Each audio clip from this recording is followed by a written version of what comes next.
अस्सलामुअलैकुम वरहमतुल्लाहि वबरकातुहू। زه تاسو ورور علم خان او تاسو ګورئ علم نیوز.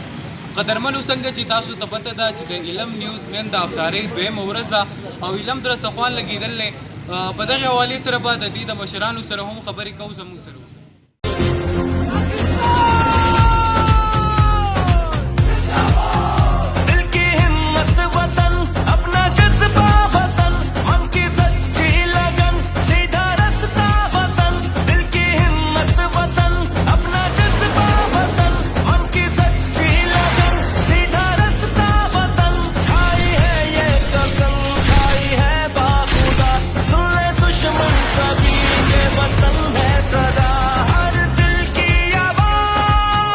बिस्मिल्लाहिर्रहमानिर्रहीम।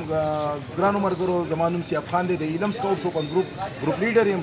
دلته کې چې کوم موږ علم درسخان خور کړی هغه موږ په یو نوي انداز باندې سټارټ کړی دی چې په دې کې موږ دلته په پتیلو کې ترکاري راوړو، چټني، کجوره او هغه بیا موږ کور کې سروې کړی مختلف کورونو کې چې هغه له موږ ټوکنې ورکړي دي او هغه ټوکن کسان راوړي په هغې کې فیملي روزدار چې څونه کسان یې هغو ته باقاعده موږ پالوکو کې ترکاري ورکوو، کجوره او چټني ورکوو. په دې کې چې کم کسان زم نه پاتې شو موږ پرون بیا انټري وکړه.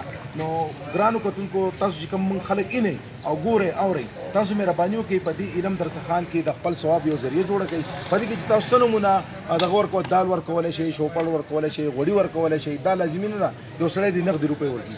نور چې څوک په دې کې څونه نمونه تعاون کولی شي، دا د روژې زبرګه میاشت ده، په دې کې خیرات، زکات، هر قسمه څیز په دې کې چلېږي. ولې چې دا مستحق خلکو ته میلاویږي، غریبانان خلکو ته میلاویږي. موږ باقاعده علم سکاوټس اوپن ګروپ مرګرو ټول ټیم ورک سروې کړي ده کور ته، او کوم غریبانان خلک چې دا هغه مستحق خلکو ته رسي. مهرباني، شکریه. سر دا راته ووایئ چې تاسو به مخکې څونه ټایم ټوله روژه به کوئ که نه تاسو یو محدود ټایم یې ښودلی دی چې د هغې پورې به تاسو دا ورکوئ؟ بس الله پاک کې توفیق راکړي او د دې مسلمانانو د سواد خلکو غیرتمندو نه زموږ دا توقع چې دوی هم سره څونه تعاون کوي.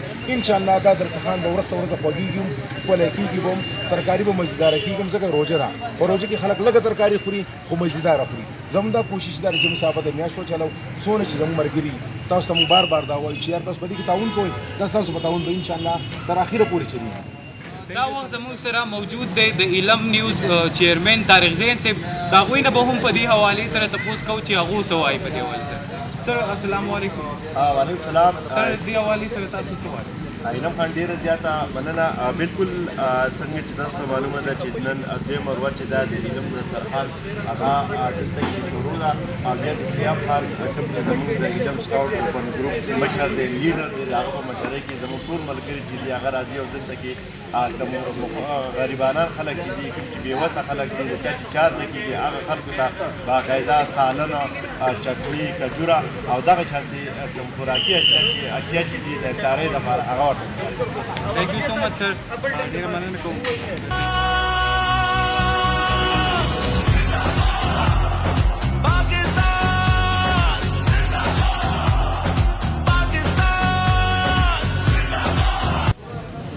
قدرمنو، دا ټایم را سره د علم سکاوټ اوپن ګروپ جنرال سیکرټري موجود دی. د هغوی سره به هم خبرې کوو. السلام علیکم سر. وعلیکم السلام. سر دا راته ووایئ چې تاسو علم دسترخوان لګولی دی، په دې کې تاسو څه غریبانانو ته پرووایډ کوئ د روژه ماتۍ لپاره؟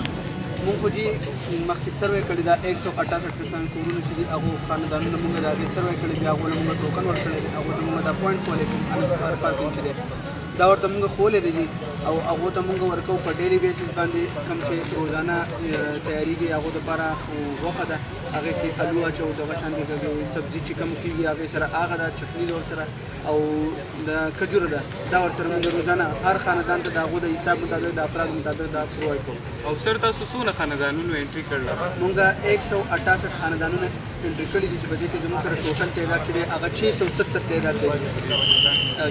په ډیلی بیسس باندې 670 افرادو ته سالم دی هغه کور مهیا کېږي. سر دا راته ووایئ چې په روژه کې به د کوم ټایم پورې به تاسو دا دسترخوان لګوئ؟ انشاءالله مونږ خو دا ده چې په روز کالي مونږ پوره روژه لګولو په پروګرام کې هغه به خلک راتلو کې ناستو به خوړلی وي. ښه کالي دا ده چې د روژې د اولې ورځې نه والا د اخرې ورځې پورې خلک به راځي، مونږ به ورته په لوښي کې سالن ورکوو، هغه به کور ته وړي، پارسل ټایپ کوي. ډېره مننه کوم سر. شکریه وخت راکولو دپاره. دا و زمونږ د علم سکاوټ اوپن ګروپ جنرال سیکرټري کم چې د خپل عہده سنباله کړې ده نو دغه امید ساتو چې داسې خلک په نور هم وي چې هغه به د علم سکاوټ اوپن ګروپ سره مدد وکړي او همدغه شانتي به په انسانیت باندې زړه وکړي نو دغه پوری نن ستاسو نه علم اجازه د کیمرمن الیاس سره د الله پامان